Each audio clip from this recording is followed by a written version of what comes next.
नमस्कार, स्वागत है आप सभी का। मैं हूं आपके साथ रेशु त्यागी। अगले आधे घंटे मेरे साथ देखिए राजस्थान की तमाम खबरें। राजस्थान के मुख्यमंत्री भजनलाल शर्मा ने कहा कि पार्वती काली सिंध चंबल लिंक परियोजना से राजस्थान एवं मध्य प्रदेश के विकास के लिए स्वर्णिम युग का उदय होगा। राजस्थान के 21 जिलों के साथ ही मध्य प्रदेश के विभिन्न जिलों को भी पेयजल और सिंचाई के लिए पानी मिलेगा। ये परियोजना किसानों की समृद्धि एवं प्रदेश की उन्नति की दिशा में मील का पत्थर साबित होगी। मुख्यमंत्री भजनलाल शर्मा भोपाल के कुशाभाऊ ठाकरे सभागार में पार्वती काली सिंध चंबल अंतर्राष्ट्रीय नदी लिंक परियोजना के क्रियान्वयन के लिए संयुक्त पहल आयोजन को संबोधित कर रहे थे। उन्होंने कहा कि प्रधानमंत्री नरेंद्र मोदी के मार्गदर्शन में हमारी सरकार ने 1.5 महीने के भीतर ही पीआरसीपी को संशोधित पार्वती काली सिंध चंबल लिंक परियोजना में शामिल करते हुए केंद्र सरकार एवं मध्य प्रदेश के साथ एमओयू पर हस्ताक्षर किए हैं। इस परियोजना को धरातल पर लागू करने की दिशा में दोनों प्रदेशों की सरकार प्रतिबद्ध होकर कार्य कर रही है। उन्होंने कहा कि यह परियोजना जल्द ही मूर्त रूप लेगी, जिससे बारिश के पानी का सदुपयोग हो सकेगा और पेयजल और सिंचाई के लिए भरपूर पानी उपलब्ध होगा। मुख्यमंत्री ने कहा कि राजस्थान और मध्य प्रदेश का भौगोलिक दृष्टि के साथ ही ऐतिहासिक, सांस्कृतिक और सामाजिक रूप से भी गहरा नाता है। पर्यटक इन राज्यों की अर्थव्यवस्था में महत्वपूर्ण भूमिका निभाते हैं। उन्होंने कहा कि दोनों राज्यों में पर्यटन को बढ़ावा देने के लिए साझा रूप से पर्यटन सुविधाएं विकसित की जाने की अपार संभावनाएं हैं। इससे न केवल पर्यटकों की संख्या में वृद्धि होगी, बल्कि स्थानीय रोजगार के अवसर भी आने वाले समय में बढ़ सकेंगे।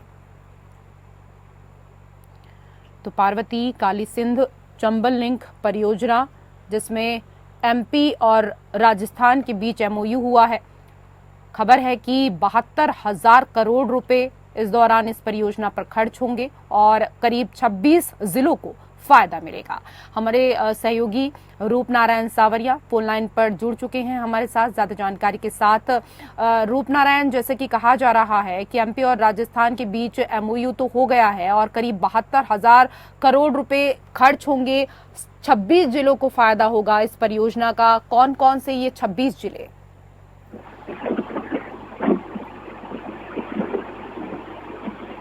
रूपनारायण, आवाज मिल पा रही है आपको? चलिए, लगता है आवाज नहीं पहुंच पा रही है। संपर्क साधने की कोशिश फिर से हम करेंगे। तो आपको बता दें कि पार्वती काली सिंध चंबल नदी लिंक परियोजना पर जल्द काम शुरू होने के आसार अब जताए जा रहे हैं। मध्य प्रदेश और राजस्थान की सरकार ने इसे लेकर समझौता किया है। इस परियोजना में एमपी और राजस्थान के 26 जिलों को फायदा होगा। एमपी और राजस्थान के मुख्यमंत्री इसे लेकर अब आगे बढ़ रहे हैं। 2004 से प्रस्तावित पार्वती काली सिंध चंबल लिंक परियोजना की जो अड़चनें हैं वो अब दूर हो गई हैं। मध्य प्रदेश और राजस्थान की सरकार ने इसे लेकर तमाम मुद्दों को अब सुलझा लिया है। साथ ही दोनों सरकारों ने साथ मिलकर आगे बढ़ने का फैसला किया है। इसे लेकर मध्य प्रदेश और राजस्थान की सरकार ने एमओयू भी किया है। हमारे सहयोगी रूपनारायण हमारे साथ लगातार जुड़े हुए हैं। रूपनारायण, क्योंकि 2004 की अगर बात करें तो 2004 से प्रस्तावित पार्वती काली सिंध चंबल लिंक परियोजना में अब तक अड़चन ही आ रही थी, लेकिन ये जो अड़चनें हैं अब 2024 में सुलझ गई हैं, क्योंकि मध्य प्रदेश और राजस्थान की सरकार ने तमाम मुद्दों को सुलझाते हुए दोनों ने साथ मिलकर आगे बढ़ने का फैसला किया है और मध्य प्रदेश और राजस्थान की सरकार ने एमओयू भी साइन किया है। किन किन जिलों को लाभ मिलने वाला है आने वाले समय में राजस्थान और मध्य प्रदेश के?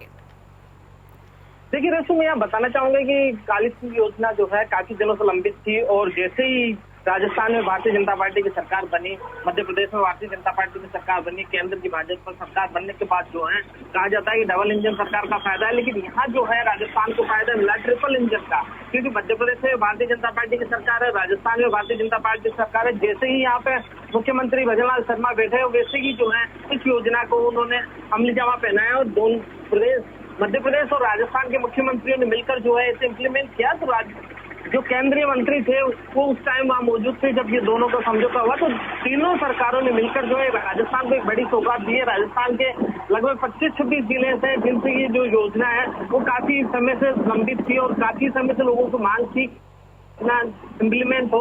मध्य प्रदेश से जो है पानी राजस्थान को मिला, तो अब जाके अमली जामा पहनाया गया है। अभी जो है जैसे ही केंद्र में सरकार बनी उसके बाद जो है इसे इम्प्लीमेंट करने के बाद यहाँ पे जो है करते हुए सरकारें नजर आती है। बिल्कुल, और इस परियोजना में क्योंकि करोड़ों रुपए खर्च हो रहे हैं रूपनारायण, लेकिन सबसे बड़ी बात यहाँ पर क्योंकि राजस्थान के सीएम ने खुद इस बात को स्वीकारा भी और कहा भी कि देश हित से बड़ा कोई हित नहीं है। मुख्यमंत्री ने कहा कि राज्यों के तो हित होते हैं लेकिन देश हित से बड़ा कोई हित हो ही नहीं सकता, और प्रधानमंत्री मोदी की भावना के अनुरूप ही ये कार्य हुआ है और उनकी मूल भावना यही है कि लगातार राज्य अपनी समस्याओं को हल निकालें। क्या उसी दिशा में ये कार्य किया गया है, क्योंकि विशेष रूप से जल के बंटवारे के मामले को सुलझाया गया है? देखिए रेसू, जल बंटवारा का जो मामला था लंबे समय से लंबित था और मध्य प्रदेश और राजस्थान की जो गवर्नमेंट है सरकारें थी वो एक दूसरे के खिलाफ पार्टी की सरकारें थी, तो वो मसौदा तैयार नहीं हो पा रहा था। लेकिन जो है दोनों सरकारें जब भारतीय जनता पार्टी की बनी तो केंद्र की सरकार ने गजेंद्र सिंह जब जल मंत्री थे उस टाइम जो है ये समझौता करवाया गया और दोनों तीनों ने जो है एक इंजन की सरकार होकर ट्रिपल इंजन वाली सरकार होकर उस टाइम ये कहा गया था कि ट्रिपल इंजन की सरकार ने जो एक बड़ा जो राजस्थान की मांग थी, बड़ी डिमांड थी राजस्थान प्रदेश के जनता की, उस डिमांड को पूरा किया गया और तीनों ने मिलकर जो है जल बंटवारे को जो है इम्प्लीमेंट किया। यहाँ पे जो है आने वाले समय में राजस्थान के 25 से 26 जिले ऐसे होंगे जिनको जो है प्यास यहाँ बुझाई जा सकेगी और जो राजस्थान के हक का पानी था वो राजस्थान के हक का पानी अब राजस्थान को मिलने लगेगा। जी रेसू। जी रूपनारायण, आप बने रहिए हमारे साथ, कुछ और खबरों पर हम आपसे जानकारी लेंगे।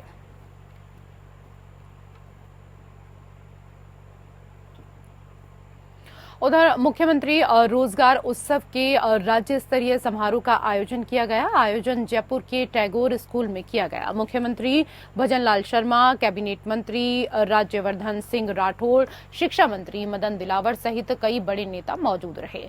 वहीं जिला स्तरीय कार्यक्रम हनुमानगढ़ जंक्शन के अग्रसेन भवन में हुआ।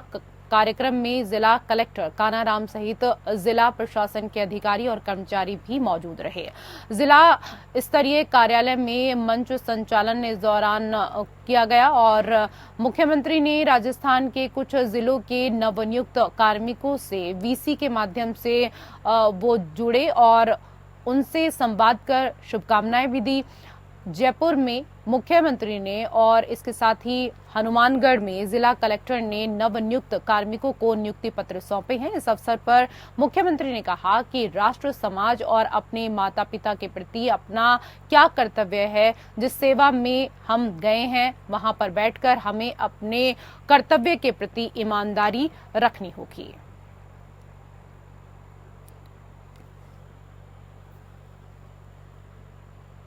कार्यक्रम के तहत जो है जिला स्तरीय प्रोग्राम यहाँ पर आयोजित हुआ है जिसमें माननीय मुख्यमंत्री महोदय राज्य स्तर से जुड़े थे और जितने भी वर्तमान सरकार के कार्यकाल में हमारे जिले में लगभग 268 युवाओं ने जो जॉब ग्रहण किया है उन सबको आज इस प्रोग्राम के माध्यम से उनको वेलकम किट दिया गया है। माननीय मुख्यमंत्री महोदय का जो संदेश है वो आज उनको डिलीवर किया गया है। साथ ही इन जो नवनियुक्त कार्मिक हैं इनके क्या रोल एंड रेस्पॉन्सिबिलिटी है इनकी जानकारी बुकलेट के माध्यम से आज इन सभी युवाओं को प्रोवाइड की गई है। तो सिंबॉलिक रूप से हमने 5 युवाओं को नियुक्ति पत्र भी आज जारी किया गया है। इसी तरीके से जिला स्तर के साथ साथ ब्लॉक और ग्राम पंचायत लेवल पे भी जो है इस तरह के कार्यक्रम कल भी आयोजित होंगे। तो मेरा सभी जिलेवासियों को बहुत बहुत धन्यवाद और सभी जो युवा नियुक्ति प्राप्त किए हैं उन सबको बताऊँ। और खबर पर ज्यादा जानकारी के साथ हमारे सहयोगी रूपनारायण हमारे साथ लगातार जुड़े हुए हैं। रूपनारायण, क्योंकि जो कार्यक्रम हुआ उसमें करीब 7,000 युवाओं को नियुक्ति पत्र दिए गए हैं और नियुक्ति पत्र ही नहीं दिए गए हैं बल्कि अपने पुराने दिनों को याद करते हुए भी सूबे के मुख्यमंत्री नजर आए और उन्होंने इस दौरान जिन लोगों को नियुक्ति पत्र बांटे गए थे उनसे अपने अनुभवों को भी साझा किया। जी बिल्कुल रसू, मैं यहाँ बताना चाहूंगा कि एक लंबे समय से जो है इन युवाओं को प्रतीक्षा थी अपने नियुक्ति पत्रों की, और वो जाकर जो है अब पूरी हुई है। और पिछली सरकार में जो है ये इनके काफी वित्तीय स्वीकृतियां वगैरह की जो फॉर्मेलिटी थी वो पूरी हो चुकी थी, लेकिन आचार संहिता के बाद जो है वर्तमान सरकार ने अब जाकर इनको नियुक्ति पत्र दिए हैं। तो नियुक्ति पत्र जैसे ही युवाओं को मिले तो उनके चेहरे खिल गए, लेकिन यहाँ पे जो है जब कर्तव्यों के साथ जो है जिम्मेदारी का एहसास कराते हुए मुख्यमंत्री भजनलाल शर्मा ने कहा है कि युवाओं को कि वो जो उनका कर्तव्य है वो चाहे समाज के प्रति हो या माता पिता के प्रति हो या देश के प्रति हो, प्रदेश के प्रति हो, आज वो जो है इतने सक्षम है कि उनको जो है सरकारी नौकरियां मिल रही है, नियुक्ति मिल रही है, तो वो जाकर जो है समाज के प्रति और देश प्रदेश के प्रति अपनी जो जिम्मेदारी है उसे निर्वहन करें, और निर्वहन करते हुए जो है प्रदेश और देश के विकास में अपना सहयोग करें। क्योंकि एक कर्मचारी एक ऐसी कड़ी होती है जो जनता और सरकार के बीच जो है अपने समन्वय का काम करती है, और वो समन्वय ही जो है किसी प्रदेश के विकास में अपनी अग्रणी भूमिका निभाता है। तो यहाँ मुख्यमंत्री ने जो है अपने यादगार दिनों को याद करते हुए युवाओं से आह्वान किया कि वो अपनी जिम्मेदारी के प्रति सजग रहें, और उन्हें मुबारकबाद दी कि आगामी जो उनका जीवन हो खुशमय हो, खुशहाल हो। जी रेशु। जी रूपनारायण, आप बने रहिए हमारे साथ, कुछ और खबरों पर हम आपसे जानकारी लेंगे। उधर राजस्थान के मुख्यमंत्री भजनलाल शर्मा ने विद्या भारती राजस्थान की ओर जयपुर में आयोजित प्रतिभा सम्मान समारोह में भी शिरकत की। इस अवसर पर उन्होंने विद्या भारती संगठन के विद्यार्थियों के 47 विद्यार्थियों, उनके प्रधानाचार्य और अभिभावकों को भी सम्मानित किया। राजस्थान के मुख्यमंत्री भजनलाल शर्मा ने कहा कि शिक्षा हमारे जीवन का आधार है, यह हमें चुनौतियों का मुकाबला करने और सफलता की सीढ़ियां चढ़ने के काबिल बनाती है। उन्होंने कहा कि वर्तमान समय में पुस्तकीय ज्ञान प्राप्त करने की बजाय विद्यार्थियों के सर्वांगीण विकास की ओर अग्रसर करने वाली शिक्षा की आवश्यकता है। सीएम ने कहा कि शिक्षित व्यक्ति न केवल अपने भविष्य का निर्माण करता है बल्कि राष्ट्र के विकास में भी महत्वपूर्ण योगदान देता है। मुख्यमंत्री ने कहा कि अभिभावकों को बच्चों पर अपनी महत्वाकांक्षाएं थोपने के बजाय उनकी रुचि को पहचान कर आगे बढ़ने का अवसर देना चाहिए तथा विद्यार्थियों को भी असफलता से घबराने की बजाय उनसे सीख लेकर मजबूती से आगे बढ़ना चाहिए। सीएम ने कहा कि विद्यार्थियों की प्रतिभा पहचानने और उन्हें निखारने में विद्यालयों की भूमिका महत्वपूर्ण होती है। विद्या भारती राजस्थान शिक्षा के साथ ही सह शैक्षिक गतिविधियों का आयोजन कर इस भूमिका को सफलतापूर्वक निभा रहा है। उन्होंने कहा कि यह विद्यालय संस्कारों की वह पाठशाला है जहां राष्ट्रभक्ति, संस्कृति का सम्मान और सामाजिक संस्कार भी दिए जाते हैं।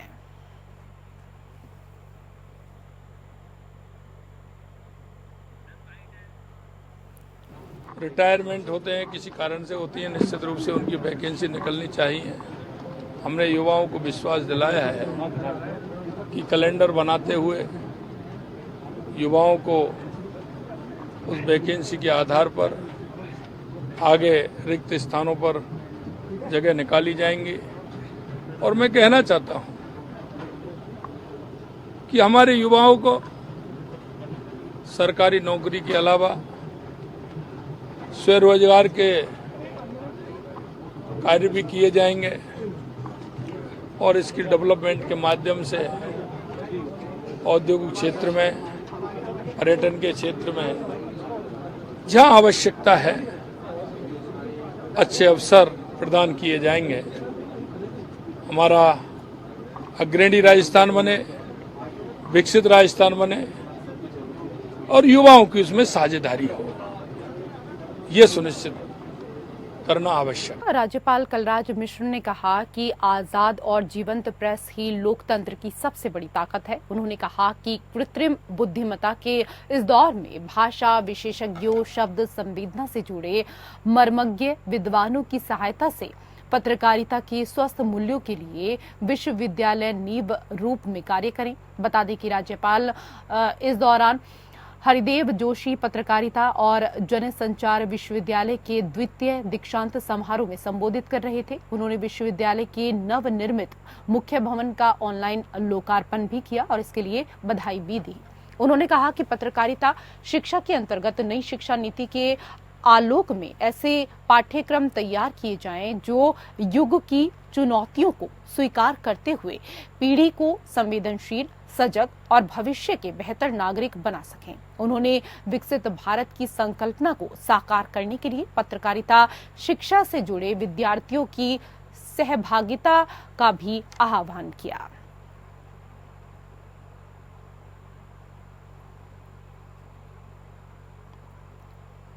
तस्वीरें आप देख रहे हैं, दीक्षांत समारोह की ये तस्वीरें। आजाद और जीवंत प्रेस ही लोकतंत्र की सबसे बड़ी ताकत, राज्यपाल कलराज मिश्र ने इस दौरान संबोधित करते हुए कहा। उधर बीजेपी प्रदेशाध्यक्ष सीपी जोशी की अध्यक्षता एवं प्रदेश सह प्रभारी विजया राहटकर की उपस्थिति में बीजेपी प्रदेश कार्यालय में राजस्थान की 5 विधानसभा सीटों पर उपचुनाव की आगामी रणनीति को लेकर बैठक आयोजित हुई। बैठक में इस दौरान देवली, ओनियारा, दौसा, झुंझुनू और 84 विधानसभा के प्रभारी, पूर्व प्रत्याशी, जिले के मंत्री, विधायक और पार्टी के जिला पदाधिकारी भी पहुंचे हुए थे। बीजेपी प्रदेशाध्यक्ष सीपी जोशी ने कहा कि बीजेपी हर चुनाव को महत्वपूर्ण मानती है, फिर चाहे वो लोकसभा के हों, विधानसभा के हों या फिर उपचुनाव हो। प्रदेश की 5 विधानसभा पर उपचुनाव में बीजेपी जीत दर्ज कराएगी और कमल का फूल खिलेगा। ऐसे में 5 सीटों पर चुनावी रणनीति के तहत दिन भर अलग अलग विधानसभा सीटों पर चर्चा की गई। प्रत्येक विधानसभा के प्रभारी पदाधिकारियों के साथ जीत के लिए रणनीति बनाई गई है। बीजेपी के प्रदेश सह प्रभारी विजया राहटकर ने कहा कि भारतीय जनता पार्टी प्रदेश के उपचुनावों की तैयारी में जुट गई है और पार्टी की ओर से बहुत ही बारीकी से इसके लिए काम किया गया है। ऐसे में मुझे पूर्ण विश्वास है कि बीजेपी उपचुनावों में सभी सीटों पर जीत दर्ज करेगी। देश के लोगों का प्रधानमंत्री नरेंद्र मोदी पर अटूट विश्वास है। बीजेपी की डबल इंजन सरकार ने प्रदेश में 7 माह के अल्प कार्य में जनहित के कई ऐतिहासिक कार्य किए हैं। वहीं बीजेपी के कार्यकर्ताओं के जोश और उत्साह को देखा जाए तो बीजेपी उपचुनाव में सभी सीटों पर जीत दर्ज करेगी।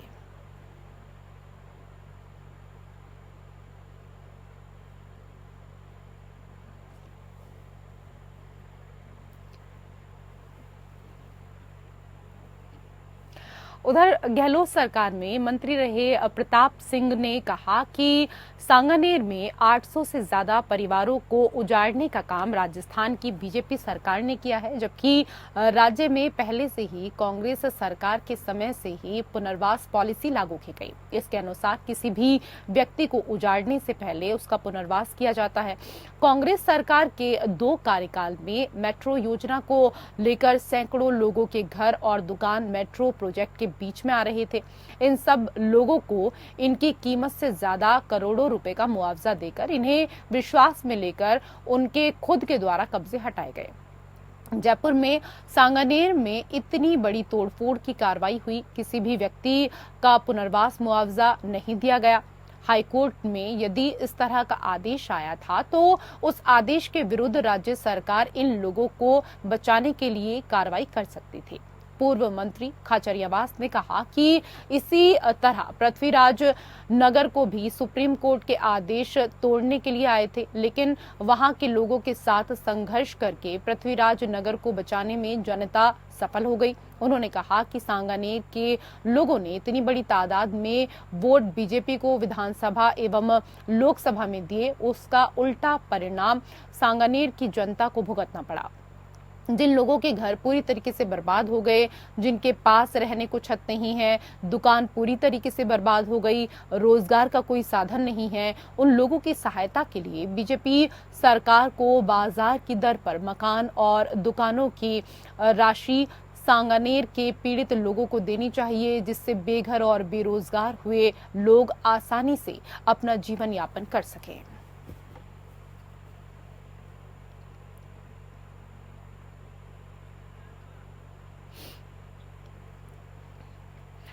उधर राजस्थान के मुख्यमंत्री भजनलाल शर्मा ने राजकीय समारोह में 65 लाख किसानों को किसान सम्मान निधि योजना के तहत राशि जारी करते हुए प्रतिक्रिया देते हुए डोटासरा ने कहा कि भारतीय जनता पार्टी ने राजस्थान की विधानसभा चुनाव में किसानों से इस दौरान 12,000 प्रति वर्ष किसान सम्मान निधि देने का वादा किया था, किंतु हाल ही में मुख्यमंत्री महोदय ने इसे बढ़ाकर मात्र 8,000 किया है। इस में 2,000 की बढ़ोतरी करने के बावजूद भी पूरी राशि किसानों को प्रदान नहीं की गई। केवल 1,000 की राशि ही किसान सम्मान निधि योजना के तहत प्रदान कर किसानों के साथ वादा खिलाफी की गई है। उन्होंने कहा कि बीजेपी की राजस्थान सरकार ने बड़े बड़े विज्ञापन समारोह आयोजित करवा दिए, लेकिन किसानों के साथ किया हुआ अपना वादा नहीं निभाया।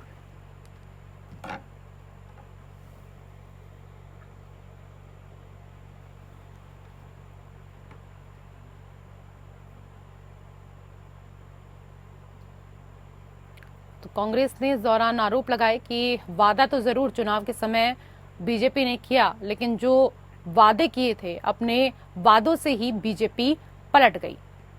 किसानों के सम्मान की बात की गई थी और सम्मान निधि का जो वादा किया गया था वो सम्मान निधि जितना वादा किया उतनी नहीं दी गई। तो इसलिए दूसरा मुकदमा वहां के लोकल नेताओं को प्रेशर में रखने के लिए मैं दूसरा मुकदमा कर दूं। ये कोटा आईजी है, तब कोटा में ही हुआ है ये सब। कहां फुहारे नहीं छूटते, कहां प्रदर्शन नहीं होते। 5 साल तो इन्होंने किए ही, यही नोटंकियां की थी, प्रदर्शन ही किए थे। और अब हम 5 साल ही करेंगे तो फिर तो हम तो 500, अगर मान लीजिए 100 प्रदर्शन करेंगे तो 100 मुकदमे खाएंगे इसकी वजह से। ये कौन सा तरीका आप बताइए। और करो ना गिरफ्तार, कौन मना कर रहा है? गोविंद डोटासरा यही बैठा है ना, इसने किया ना मुकदमा दर्ज। तो भजनलाल सरकार में दम है तो करे। अगर मैंने कोई अपराध किया है तो मुझे कल जाते आज देना फांसी की सजा, इनको जो करना जो करे ना। तो ये तो प्रमाणित कर रहा है कि मैं तो बीजेपी का जो है चोला पहन करके काम कर रहा हूं। तुम्हारी में हिम्मत हो तो कर लो, मैं तो करूंगा। मेरे 8 घंटे बाद में मुकदमा कैसे दर्ज हुआ आप बताओ। आपके साथ कोई घटना हो जाए, आप 10 मिनट 20 मिनट 1 घंटा 2 घंटा, और वही पुलिस का आदमी पुलिस को रिपोर्ट दे रहा है, सीआई को रिपोर्ट दे रहा है, जो सीआई उसके साथ में एसपी वहां पे खड़ा है, और उनको 6 घंटे 8 घंटे बाद में प्रेशर में लेकर के अरे मेरे को तो मुकदमा दर्ज कराना है। ये कोई तरीका है क्या? तो उसको नहीं कहेंगे तो क्या उसको लड्डू खिलाएंगे? और राजस्थान की खबरों में मेरे साथ फिलहाल इतना ही। नमस्कार।